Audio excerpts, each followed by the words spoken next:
Il y a des affaires de soldats français qui ont violé des enfants en Afrique. J'ai l'impression qu'à gauche, il y a un peu l'idée qu'on est impérialiste. C'est vrai que la France, c'est pas top. Mais on est quand même mieux que la Russie. Mais je suis pas sûr, hein. C'est juste qu'on cache les crimes français, qu'on n'en parle pas, que c'est tabou. Il y avait au Mali un village qui fêtait un mariage qui avait été bombardé par l'armée française. Personne n'en a parlé. L'intervention militaire française sur les 20 dernières années, c'est 200 000 morts. Personne n'en parle.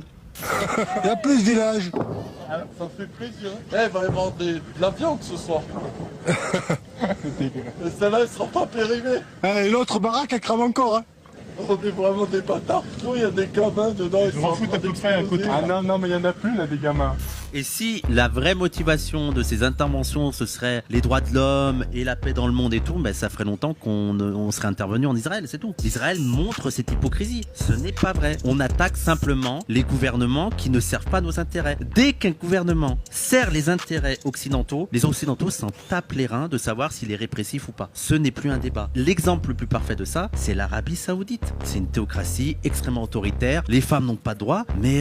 ils ont du pétrole, ils achètent nos armes. Bah voilà, bah c'est rien, c'est des alliés. Effectivement, ces gens souffrent, mais c'est pas Macron qui va instaurer la démocratie, c'est pas les États-Unis qui vont instaurer la démocratie. Et nous, on parle du principe que c'est les peuples eux-mêmes qui vont lutter pour leurs droits. Et là, on peut les aider, c'est faire en sorte qu'il n'y ait pas d'intervention occidentale. Donc, il faut faire une vidéo. Quand il y a une volde, qu'on a une importance. Mais, quand il y a une bombe, il y a une Turkino immo endugo ko village be one bombardude don on andi on nanno do yernano be ben no gasahara fa nanuno be on programme on polémique kadi no e der no siva o video do on andi France medo no bombardude do mariage wo yimbe won ko village hari be wadde mariage be wadde fête be wadde mariage armée française den ari bombarde village exterminer village on fo e der Mali son femme be wi wo ko tero organisation jigo yalti wi wana tero be bombardé wonno be wadde mariage be bombardé du wadi do polémique ha watti don seeda après no be wadi coup d'état be hetti e dum on be hetti Mali militaire be wada watano don ko timmi hitande ko be ko France bombardé on village watano don ko timmi hitande be wadi coup d'état asimi goytam be hetti dum on awa ko on village woni do on nani ko soldat be woni wolde dum be jala on nani ko be woni wolde ko be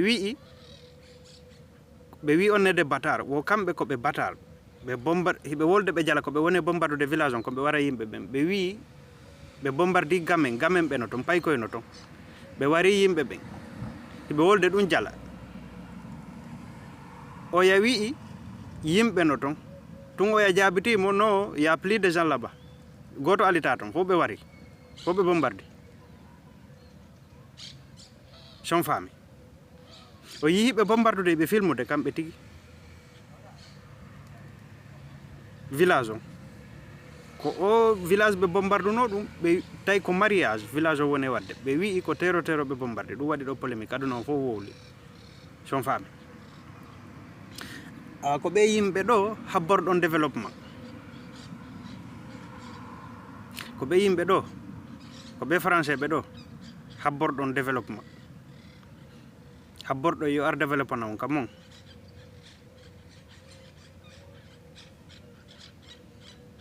do na développement tun heboton son fami ko be yimbe do woni hande e der Guinée on andi be duma be yoton do be yoton do no wadi disparaître be activiste be Guinée disparaître ma be yoton no wada disparaître on andi wana Mamadi Doumbouya groupe mako woni baw dum on andi ko agent DGC français on ko français be woni baaw dum ko français be woni kidnappude be wada be disparaître ya wara wobbe be ya tortira wobbe be mais ndasi do ngade parce que mi wowlan non do ka France naati wo hetti tay hande kadi on pe don kambe jeymo ko disparaître ko sifadi piji yoton ko hay ayaltude do wowla wada denonce ko taw hara vima on woni en danger on sikkay ko bandi ko woni don ko Mamadi Doumbouya groupe makko bandi woni wadde dum be wana kambe woni wadde dum ko français be woni wadde dum woni kidnappude be naba be waroya ko français be wari oya PV Claude PV ko français be arno jetti oya o menda ko Boubacar on jetti o do tumba ko ɓen aratno tumba ka prison naɓi mo wari tortiri mo wari mo wona Doumbouya dey e groupe makko ko français ɓe waɗi ɗum mi anda si ɗon famude ko mone wolde ko Guinée nini ko France jeyi Guinée mi anda si ɗon famude ko français États-Unis jeyi Guinée ko kamɓe woni dirige ude Guinée mi anda si ɗon famude ko mone wolde ko wona Doumbouya dey mi yettike on ɓen ɗon kamɓe wonani ɗon ko hollugol on ko ɓeɗo woni on ko ɓeɗo laami o wona kamɓe laami ko pour la forme ɓe wonani ɗon ɓe yano jonnude ɓe weeli foti wiyaɓe ko ni e ni ko ɓeeɗa woni dirige ude nini soldat français e agent DGC français o ko hay ɓeygu taw mo wiya toon président on ko agent DGC son faami e agent américain agent CIA ɗum no heewi e nder Guinée son faami e ambassade ji maɓɓe ɗin ko ɓe woni dirige ude Guinée ko ɓe jeeyi Guinée mi anda ko yimɓe ɓe joɗɗini doppe mum habbi ko ha ɓe watta Guinée no ɓe wattiri Centrafrique noon ɓe watta Guinée no ɓe wattiri Mali ɗo noon ko ha ɓe watta Guinée no ɓe wattiri Côte d'Ivoire noon ko ɗum yimɓe ɓe jooɗi habbi yimɓe ɓe no jooɗi ɗon e salligagol juula watta on toñu Doumbouya watta on toñu wonɓe ɓaawa Doumbouyaɓe ɓen ɓe kidnappali activiste jo hay e gooto e nder Guinée ko français ɓe woni kidnappude ɓe naɓa ɓe waroya naɓa ɓe tortira ɓe son faami ko soldat français o woni wadde ɗum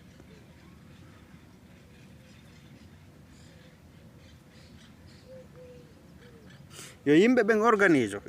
organise prépare nangugol français ɓen sunna ɓe wara ɓe sunna ambassade o yaltina ɓe nder Guinée e américain ɓe ɓen yo yimɓe ɓen prépare ɗum ɗo préparé waɗe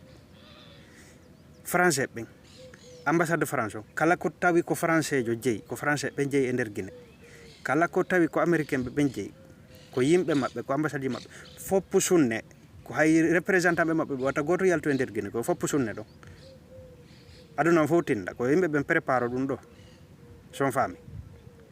sina ɗum yimɓe ɓen jooɗo ɗon e darugol on bandi o won sowan sare ko woni ɓaawa Doumbouya no codo cadano no jogui ɗon armujele tedduɗe ko hara e kureɗe ala ɓe jogui ɗum ɗon hiɓe codo cadano ɓe hulɓina yimɓe ɓen jooɗo ayna ɓen ɗon ɗo wi wowla wiya naga yennugol Doumbouya wiya ko Doumbouya natiri ɗo ko Doumbouya soriri ɗo ko Doumbouya sortorito Doumbouya anda hay fi hoore mum hay fi doppe makko ɗen wanda o yi kanko nini neɓata hara ɓe gayni fi makko donc son faami yimɓe ɓen jooɗo ɗon ayna ɓen ɗon ko ɗum ɗo woni feƴƴude e nder Guinée son faami ko ɗum ɗo feƴƴoyta ka men sen immaki koko ɓe woni bombardude village ji ɗo ɓe bombarda yimɓe ɓeɗo si ɓe yeehi e pays ko ni ko violugol rewɓe viola paykoy par ce que ko pédophile ɓe woni naɓude ko tero e pédophile ɓe woni naɓude wona soldat mi wi on Congo soldat Nations Unies ko ɓe naɓuno Congo ko plainte ji ko dolle ko millier plainte Europe ka maɓɓe ɗo taw Europe ɗo ko dolle plainte ji affaire pédophilie yagal woni ka police ji maɓɓe ka bureau ji police maɓɓe wallina si addi plainte ma o memitatake ɓe wallinde to Europe ɗo hara ko pay koye viola ko pay koye wara ko sifa ɗin piiji ɓe ala memude ɓe ɗaɓɓitata hay waɗu ɗon nde wonde hara waɗu ɗon no waali ni ɓe rentimo ko hay minnuma ɓe ferade to kayni ɓe wallina to jawɗoɓe fanka ɓeɗo si ɓe yeehi ko pédophile ɓe woni naɓude ka men ko pédophile e tero ɓe woni e naɓude kamen ɓe yiya ko soldat si ɓe yeehi ko violugol paykoy viola rewɓe waɗa piiji won so wansare wujja recherche ɓe ko ɗum ɗo woni golle maɓɓe ɗe awa ko ɗum ɓe woni wadde Guinée nini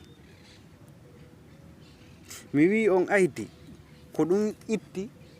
soldat Nations Unies on e nder Haïti ɓe dogi ɓe yalti toon ko plainte ji ɗin ɗuuɗi plainte ji rewɓe ko ɓe wonno violude kon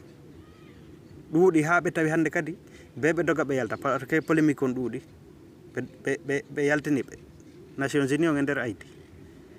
Congo ko dolle plainte ji mi wi o violation ji viol ji contre rewɓe contre paykoy no waali ɗon ko ɓeɗo habborɗon développement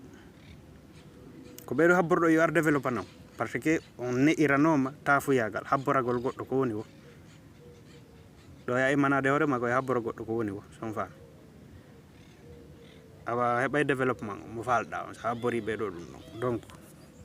o yi développement mo ɓe wonno e wadde Mali ɗon sikko o yi village o min ko kamɓe tigui wowli kamɓe wonɓe e ferade bombe je ɗen ko kamɓe tigui wi hande kadi hay goto ala ka village ton o yano wiide koɓe batare ɓe himo jalde o wi ɓe wari ɓen ɗon fof o wi gamen ɓe no toon paykoye no toon ɓe wari ɓen ɗon fof o yawi non il y a plus de gamen là-bas il y a plus personne là-bas on les a tous tués ko ɗum o wi ɗo hiɓe jalde